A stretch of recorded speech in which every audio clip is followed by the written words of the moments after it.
Hi friends, പുതിയൊരു വീഡിയോയിലേക്ക് എല്ലാവർക്കും സ്വാഗതം. ജാനകി ജയേഷിനെയും മോഹനനെയും അമ്മയെയും രാജലക്ഷ്മിയെയും മുൾമുനയിൽ നിർത്തിക്കൊണ്ട് സംസാരിക്കാൻ കേട്ടോ. നിങ്ങളല്ലേ പോലീസിന് കേസ് കൊടുത്തത്, നിങ്ങളെ ഭാവന ഉപദ്രവിച്ചത് കൊണ്ട് നിങ്ങൾ രണ്ടുപേരും ഹോസ്പിറ്റലിൽ അഡ്മിറ്റ് ആണെന്നുള്ളത്. എന്നിട്ടിപ്പോൾ നിയമത്തെ പോലും പറ്റിച്ചിട്ട് നിങ്ങൾ രണ്ടുപേരും ഇപ്പോൾ വീട്ടിലല്ലേ ഉള്ളത്. എന്നാ ശരി മോഹന, നീ തന്നെ ഇപ്പം തന്നെ പോലീസിനെ വിളിക്ക് എന്ന് പറയട്ടോ. അപ്പോൾ സേതു പറയണേ, എന്തിനാ വല്യമ്മേ, ഞാൻ തന്നെ വിളിച്ചോളാം എന്ന് പറഞ്ഞ് ഫോൺ എടുക്കുന്ന സമയത്ത് സേതുവിനോട് ജാനകി പറയണ, അത് വേണ്ടടാ, നമ്മൾ പ്രതികളല്ലേ, ഇവര് തന്നെ പോലീസിനെ വിളിക്കട്ടെ. അത് കേട്ടപ്പോൾ മോഹനന് ഉത്തരം മുട്ടി പോവുകയാണ് കേട്ടോ. അപ്പോൾ ഗായത്രി പറയണ, ഞങ്ങൾക്ക് കേസിനും കൂട്ടത്തിനൊന്നും ഒരു താല്പര്യവുമില്ല. അതല്ല, ഇനി കേസിന് പോയാലാണ് ഈ പ്രശ്നത്തിന് പരിഹാരമെങ്കിൽ ഞാൻ അതിനും തയ്യാറാണ്. അത് കേട്ടപ്പോൾ അവരാരും ഒന്നും മിണ്ടാതെ നിൽക്കാൻ കേട്ടോ. എന്നിട്ട് ഗായത്രി പറഞ്ഞു, എന്റെ ബാനുവിനെ ഞാൻ ഈ വീട്ടിലേക്ക് അയച്ചിരുന്നെങ്കിൽ അവളുടെ അവസ്ഥ എന്തായിരുന്നു? അപ്പോൾ ജാനകി പറയണ, എന്താകുമായിരുന്നു, അവളുടെ ജീവിതം തന്നെ ഇല്ലാതായനെ. കാരണം ഇവളല്ലേ അമ്മായിയമ്മ. അപ്പോൾ സേതു പറയണേ, എന്ന വല്യമ്മ നമുക്ക് ഇറങ്ങാം, നമുക്ക് ഭാവനയെ പുറത്തിറക്കാനുള്ള വഴി നോക്കാം എന്ന് പറയട്ടോ. അപ്പോൾ ജാനകി പറയണേ, എന്നാൽ നിങ്ങൾ കേസിന്റെ പുറകെ തന്നെ പോയിക്കോ,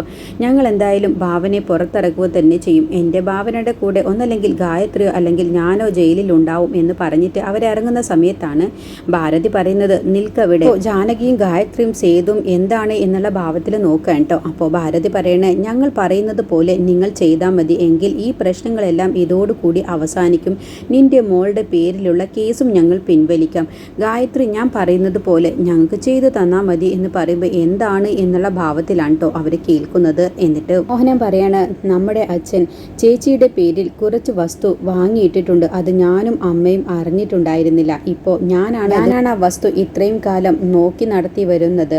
ചേച്ചി, എനിക്ക് ആ വസ്തു എൻ്റെ പേരിൽ എഴുതി തരണം, എങ്കിൽ ഞാൻ ഭാവനയുടെ പേരിൽ കൊടുത്ത കേസ് ഞാൻ പിൻവലിച്ചോളാം എന്ന് പറയുമ്പോൾ ഗായത്രിയും ജാനകിയും സേതു ഒക്കെ അങ്ങ് ഞെട്ടിപ്പോവാണ്. ഞാൻ അറിയാതെ എൻ്റെ പേരിൽ ഏത് വസ്തു എന്ന് ഗായത്രി ചോദിക്കുമ്പോൾ മോഹനൻ പറയാണ്, എൻ്റെ അമ്മയോട് പോലും പറയാതെയാണ് അച്ഛൻ ഇങ്ങനെ ഒരു കാര്യം ചെയ്തത്. എൻ്റെ അമ്മയ്ക്ക് അവകാശപ്പെട്ട വസ്തുവാണത്. അത് കേട്ടപ്പോൾ ജാനകി പറയാണ്, വെറുതെയല്ല മോഹന, നീയും നിന്റെ മകനും ഞങ്ങളുടെ പിറകെ വന്നതും ഭാനു പ്രേമിക്കുന്നു എന്ന പേരിൽ അവളെ കല്യാണം കഴിക്കാൻ വേണ്ടി നോക്കിയതും എല്ലാം ഇതിന്റെ പിറകെ ആയിരുന്നു അല്ലേ. അപ്പോൾ ഭാരതി പറയണേ, നിനക്ക് ഏതായാലും ആ വസ്തു കൊണ്ട് ഒരു ഉപകാരവും ഇല്ലല്ലോ, ഒന്നല്ലെങ്കിൽ നീയും മോഹനനും ഒരേ രക്തമല്ലേ, നീ ആ വസ്തു മോഹനന്റെ പേരിൽ അങ്ങ് എഴുതി കൊടുത്തേക്ക്. അപ്പോൾ ജാനകി പറയണ, അത് കൊള്ളാലോ എന്ന് പറയട്ടോ. അപ്പോൾ ഭാരതി പറയണേ, നിന്റെ മോളെ സ്വീകരിക്കാനും ഞങ്ങൾ തയ്യാറാണെന്ന് പറയുമ്പോൾ ഗായത്രി എടുത്തിട്ട പോലെ പറയണേ, വേണ്ട, എൻ്റെ മോളോട് നിങ്ങൾക്ക് അങ്ങനെയുള്ള ഒരു അനുകമ്പയൊന്നും വേണ്ട. അപ്പോൾ ഗായത്രി പറയണേ, നിങ്ങൾക്ക് ആ വസ്തുവല്ലേ വേണ്ടത്, ഇന്ന് വരെ ഞാൻ കണ്ടിട്ടുമില്ല അച്ഛൻ എൻ്റെ പേരിൽ അങ്ങനെ ഒരു വസ്തു എഴുതിയത് എന്ന് ഞാൻ അറിഞ്ഞിട്ടുമില്ല. അതുകൊണ്ട് നിങ്ങൾക്ക് ആ വസ്തു വേണമെങ്കിൽ ഞാൻ അങ്ങ് എഴുതി തരാം. അപ്പോൾ സേതുവും ജാനകിയും പറയണേ, ഗായത്രി ഒന്നുകൂടി ആലോചിച്ചിട്ട് പോരെ എന്ന് പറയുമ്പോൾ, വേണ്ട ഏട്ടത്തി, ഞാൻ ഇതുവരെയും പണമൊന്നും ആഗ്രഹിച്ചിട്ടില്ല. അച്ഛൻ്റെ പേരിലുണ്ടായിരുന്ന ഒരു ചെറിയ വീട് പോലും ഞാൻ ഇവർക്ക് വിട്ടുകൊടുത്തിട്ടാണ് ആ പടി ഇറങ്ങിയത്. എപ്പോഴാന്ന് വെച്ചാൽ അത് പറഞ്ഞോ, ഞാൻ അത് നിങ്ങൾക്ക് എഴുതി തരാം. പക്ഷേ ഒരു കാര്യമുണ്ട്, ഇതോടുകൂടി ഇത് അവസാനിച്ചിരിക്കണം. പിന്നെ എന്നെയും എൻ്റെ കുടുംബത്തിനെയും പിന്നെ നിങ്ങൾ ശല്യപ്പെടുത്താൻ പാടില്ല. എൻ്റെ ഭാനുവിന് ഒരിക്കലും ഞാൻ ഇവനെ കല്യാണം കഴിച്ചു കൊടുക്കുകയുമില്ല എന്ന് പറഞ്ഞിട്ട് അവിടെ പോവാൻ നിൽക്കണ്ടോ.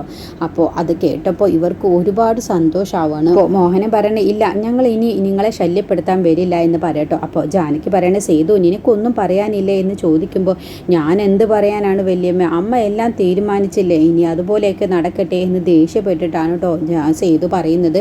അങ്ങനെ അല്ല മോഹന, ഇനി ഭാവനയുടെ പേരിലുള്ള കേസിന് എനിക്ക് പിൻവലിക്കാലോ എന്ന് ജാനകി ചോദിക്കുമ്പോൾ ഒന്നും മിണ്ടാതെ നിൽക്കാൻ കേട്ടോ. അതെന്താ, അതും നിന്റെ അമ്മ തീരുമാനിക്കണോ എന്ന് ചോദിക്കുമ്പോൾ ഭാരതി പറയണം, അതെ, ഞാൻ തന്നെയാണ് തീരുമാനിക്കുന്നത്. അല്ല, നിങ്ങളിപ്പോൾ ഇങ്ങനെയൊക്കെ പറഞ്ഞു, പക്ഷേ നിങ്ങൾ വാക്കുമാറിയാലോ, അതുകൊണ്ട് ആദ്യം ഇത് എഴുതി തന്ന ശേഷമാണ് ഭാവനയെ ഞങ്ങൾ പുറത്തിറക്കാൻ വേണ്ടി പറയുള്ളൂ എന്ന് പറയുമ്പോൾ ജാനകി പറയണം, അത് കൊള്ളാലോ, അതുവരെ ഭാവന സെല്ലിൽ കടന്നോട്ടെ എന്നാണോ നിങ്ങൾ പറയുന്നത്? അത് ഒരിക്കലും നടക്കാൻ പോകുന്നില്ല. എൻ്റെ അമ്മയുടെ മനസ്സിലിരിപ്പ് കൊള്ളാലോ എന്ന് ജാനകി പറയട്ടോ. അപ്പോൾ ഗായത്രി പറയണേ, ഞാൻ ആ വസ്തു എഴുതി തരണമെന്നുണ്ടെങ്കിൽ ഇന്ന് എൻ്റെ മോളെ എൻ്റെ വീട്ടിലെത്തണം, എൻ്റെ മോളെ ഞങ്ങൾ കോടതിയിൽ നിന്ന് ജാമ്യം എടുത്തോളും എന്ന് പറയുമ്പോൾ മോഹനനും രാജലക്ഷ്മിയും ഭാരതിയൊക്കെ ഒന്ന് പതറുകയാണ് കേട്ടോ. അപ്പോൾ മോഹനൻ പറയണേ, ഇല്ല, ഞങ്ങൾ ഇന്ന് തന്നെ ഞങ്ങൾ വിളിച്ചു പറഞ്ഞോളാം, ഭാവനയെ ഇന്ന് തന്നെ കേസിൽ നിന്ന് ഞങ്ങൾ ഒഴിവാക്കിക്കോളാം എന്നും പറഞ്ഞ് അവർ പോവാൻ നിൽക്കാൻ കേട്ടോ. ആ സമയത്ത് ജാനകി മോഹനനെ ഒരു തള്ളങ്ങ് വെച്ചു കൊടുക്കണം. ശരി മോഹന എന്ന് പറയട്ടോ. എന്നിട്ട് ഭാരതിയുടെ അടുത്തേക്ക് ചെന്നിട്ട് ഭാരതിയുടെ കാലിന് ഒരു ചവിട്ടങ്ങ് വെച്ചു കൊടുക്കുകയാണ്. ഇപ്പൊ നിങ്ങൾ വീൽ ചെയറിലാണ്, നിങ്ങളുടെ കയ്യിലിരിപ്പ് ശരിയായില്ലെങ്കിൽ ഇവിടെ കിടന്ന് എഴയേണ്ടി വരും എന്ന് പറഞ്ഞ് ദേഷ്യപ്പെട്ട് ജാനകി കണ്ണുരുട്ടി വിരൽ ചൂണ്ടിയിട്ടാണ് കേട്ടോ ഭാരതിയോട് സംസാരിച്ചിട്ട് പോകുന്നത്. ഈ സമയം സൂര്യ വക്കീലുമായിട്ട് സ്റ്റേഷനിലേക്ക് ഭാവനയെ ജാമ്യത്തിൽ ഇറക്കാൻ വേണ്ടി എത്തിയിട്ടുണ്ടാവും. അപ്പോൾ വക്കീൽ പറയുന്നുണ്ട്, ACPയോട് പറഞ്ഞു നോക്കാം, കാരണം കുറച്ച് പ്രശ്നമുള്ള കേസാണ്. ഭവനവേദനവും കൊലപാതക ശ്രമവും അങ്ങനെ ഒരുപാട് കാര്യങ്ങളാണ് ഭാവനയുടെ പേരിൽ അവർ കേസ് ചുമത്തിയിട്ടുള്ളത്. അതുകൊണ്ട് ജാമ്യം കിട്ടുമോ എന്ന് തന്നെ പറയാൻ പറ്റില്ല എന്നൊക്കെ പറഞ്ഞിട്ടാണ് വക്കീലും സൂര്യയും കൂടി ചെല്ലുന്നത്. ആ സമയത്താണ് ഭാവനയും വല്യച്ഛനും ACPയുടെ മുന്നിൽ ഒപ്പിട്ട് കൊടുത്ത ശേഷം അവിടെ നിന്നും പുറത്തിറങ്ങാൻ വേണ്ടി നിൽക്കാൻ കേട്ടോ. അപ്പോൾ ഭരത് കൂടി ഒപ്പമുണ്ടാവും.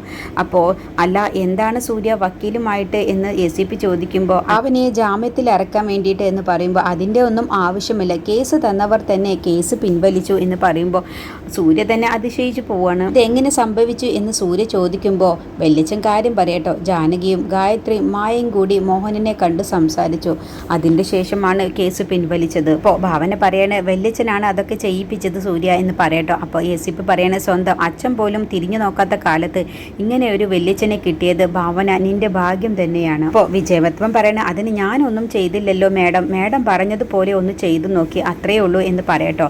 അപ്പോൾ ഭാവന പറയണേ, ഇതെല്ലാം എൻ്റെ ഭാഗത്തുള്ള തെറ്റാണെന്ന് പറയുമ്പോൾ ACP പറയണ, ഭാവന ഏത് കാര്യത്തിന് ഇറങ്ങി പുറപ്പെടുമ്പോഴും ഒരു 3 പ്രാവശ്യമെങ്കിലും ചിന്തിച്ചിട്ടാണ് എന്തും ചെയ്യാൻ പാടൂ, അല്ലാതെ ഇങ്ങനെ എടുത്തു ചാടി ഒന്നും ചെയ്യരുത് എന്ന് പറഞ്ഞ് ഉപദേശിക്കാൻ കേട്ടോ. അപ്പോൾ സൂര്യ പറയാണ്, ഇത് തന്നെയാണ് ഭാവന എല്ലാവരോടും പറയാറുള്ളത്, അങ്ങനത്തെ ഭാവനയാണ് ഇങ്ങനെ ഒരു കാര്യത്തിൽ പോയി പെട്ടത്. അപ്പോൾ ACP പറയണേ, എനിക്ക് ഏറ്റവും കൂടുതൽ വിഷമം വന്നത് ഭരത്തിന്റെ കാര്യം ആലോചിച്ചിട്ടാണ്, ഭരത്തിന് ഒന്നും ചെയ്യാനും പറ്റില്ലല്ലോ. അപ്പോൾ ഭാവന പറയണേ, ഭരത്തിന്റെ ഡ്യൂട്ടിയാണ് ചെയ്തത് എന്ന് പറയുമ്പോൾ ACP പറയണേ, നിങ്ങളുടെയൊക്കെ പരസ്പരം വിട്ടുകൊടുക്കാനുള്ള ആ മനസ്സുണ്ടല്ലോ, അതാണ് എന്നെ ഏറ്റവും കൂടുതൽ ആകർഷിച്ചത്. അങ്ങനെ സ്റ്റേഷനിൽ നിന്നും സൂര്യയും ഭാവനയും വിജയപത്മനും കൂടി പോവാൻ കേട്ടോ. അപ്പോൾ സൂര്യ വിജയപത്മനോട് താങ്ക്സ് പറയുമ്പോൾ, എന്തിനാണ് സൂര്യ എന്നോട് നന്ദിയൊക്കെ പറയുന്നത്? അല്ല വല്യച്ഛൻ അങ്ങനെ പറഞ്ഞത് കൊണ്ടല്ലേ എൻ്റെ ഭാവനയെ ഇപ്പോൾ പുറത്തിറക്കാൻ വേണ്ടി കഴിഞ്ഞത്, വല്യച്ഛൻ അവരോട് പറഞ്ഞത് കൊണ്ടല്ലേ മോഹനനുമായിട്ട് അങ്ങനെ സംസാരിക്കാനൊക്കെ തോന്നിയതൊക്കെ. അതൊക്കെ കേട്ടപ്പോൾ വിജയപത്മന്റെ കണ്ണുകളൊക്കെ നിറഞ്ഞു പോവുകയാണ്. അങ്ങനെ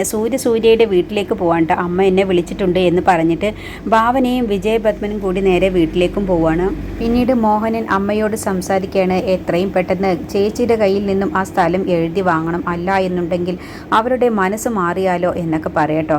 അപ്പോൾ ജയേഷ് പറയണേ, അച്ഛ 2 ദിവസം കൂടി നമുക്ക് കാത്തിരിക്കാം, എന്നിട്ട് അവരെ വിളിച്ച് സംസാരിച്ചാൽ മതി എന്ന് പറയണം. ഭാരതി പറയണ, ജയേഷെ അവളെ ആ ഭാനുവിനെ വെറുതെ വിടരുത്, അവളെ നീ എത്രയും പെട്ടെന്ന് വീട്ടിലേക്ക് കൊണ്ടുവരാനുള്ള വഴി നോക്കണം എന്ന് പറയുമ്പോൾ രാജലക്ഷ്മി പറയണേ, അത് ഇനി നടക്കുമെന്ന് തോന്നുന്നില്ല എന്ന് പറയുമ്പോൾ, അങ്ങനെ അങ്ങ് എഴുതി തള്ളല്ലേ അമ്മേ, അതൊക്കെയുണ്ട്, ഞാൻ എന്തായാലും അവളെ വെറുതെ വിടാനൊന്നും പോകുന്നില്ല, നമുക്ക് വിധിച്ചതാണെങ്കിൽ അത് നമ്മൾ സ്വന്തമാക്കുക തന്നെ ചെയ്യും, അതുവരെ അമ്മ ഒന്ന് കാത്തിരിക്കുക എന്ന് പറയട്ടോ. അങ്ങനെ ഭാനുവിനെ വെറുതെ വിടില്ല എന്ന് തന്നെയാണ് ജയേഷ് തീരുമാനിച്ചിട്ടുള്ളത്. പിന്നീട് ഭാവന വീട്ടിലെത്തിയ ശേഷം ഗായത്രി ഭാവനയെ കാണുമ്പോൾ കെട്ടിപ്പിടിച്ചുകൊണ്ട് അങ്ങ് കരയാനട്ടോ. എന്നിട്ട് പറയണേ, ഭാവന എന്തിനാണ് അമ്മ അവളുടെ കാല് പിടിക്കാനൊക്കെ പോയത് എന്ന് പറയുമ്പോൾ, എൻ്റെ മുന്നിൽ വേറെ വഴിയൊന്നുമില്ലല്ലോ മോളെ, എനിക്ക് എത്രയും പെട്ടെന്ന് നിന്നെ പുറത്തിറക്കണം, അത് മാത്രമാണ് എൻ്റെ മനസ്സിലുണ്ടായിരുന്നത് എന്ന് പറയട്ടോ. അപ്പോൾ സേതു പറയണ, ഭാവന നീ എന്തിനാണ് അവനെ വീട്ടിൽ കയറി അടിക്കാനൊക്കെ ചെന്നത്, എന്തോ ഒരു കാര്യമുണ്ട്, അല്ലാതെ നീ ഇങ്ങനെ ചെയ്യില്ല, അത് എന്താണെങ്കിലും ഞങ്ങളോട് പറയണം, അല്ല എന്നുണ്ടെങ്കിൽ വീണ്ടും ആ മോഹനൻ എന്തെങ്കിലും പ്രശ്നവുമായിട്ട് വരും,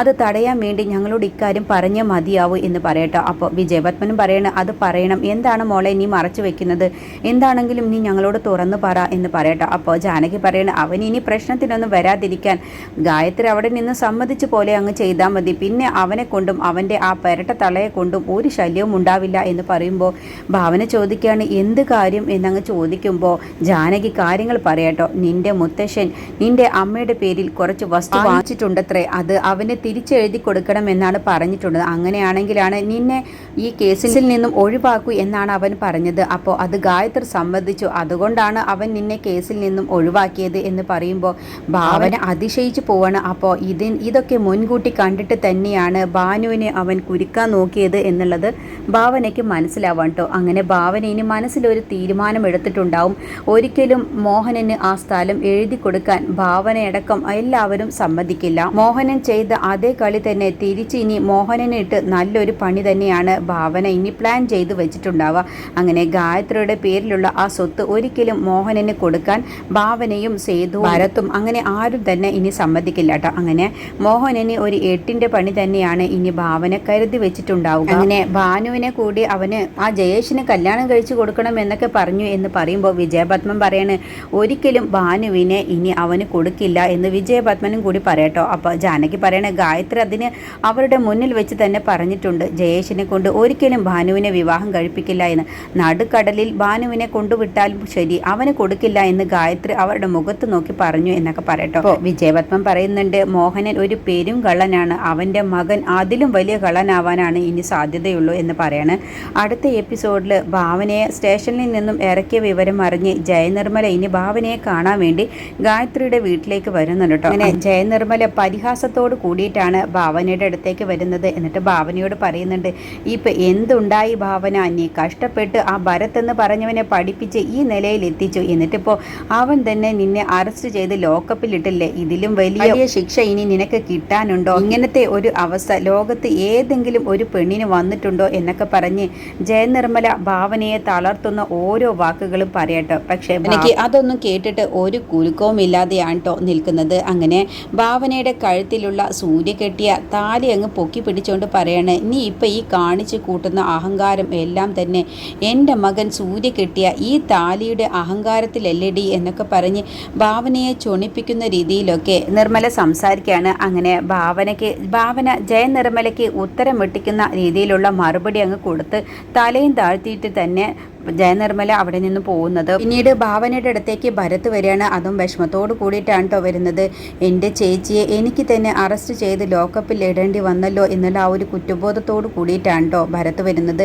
എന്നിട്ട് ഭരത് വിഷമത്തോട് കൂടിയിട്ട് ഭാവനയോട് സംസാരിക്കുമ്പോൾ ഭാവന പറയണം, നീ ഇങ്ങനെ വിഷമിക്കേണ്ട ഒരു ആവശ്യവുമില്ല, നീ നിൻ്റെ സത്യസന്ധമായി നിൻ്റെ ഡ്യൂട്ടിയാണ് ചെയ്തത്, അതിലിങ്ങനെ വിഷമിക്കേണ്ട ഒരു ആവശ്യവുമില്ല എന്ന് പറഞ്ഞ് ഭാവന ഭരത്തിനെ അങ്ങനെ ആശ്വസിപ്പിക്കുന്നുണ്ട്.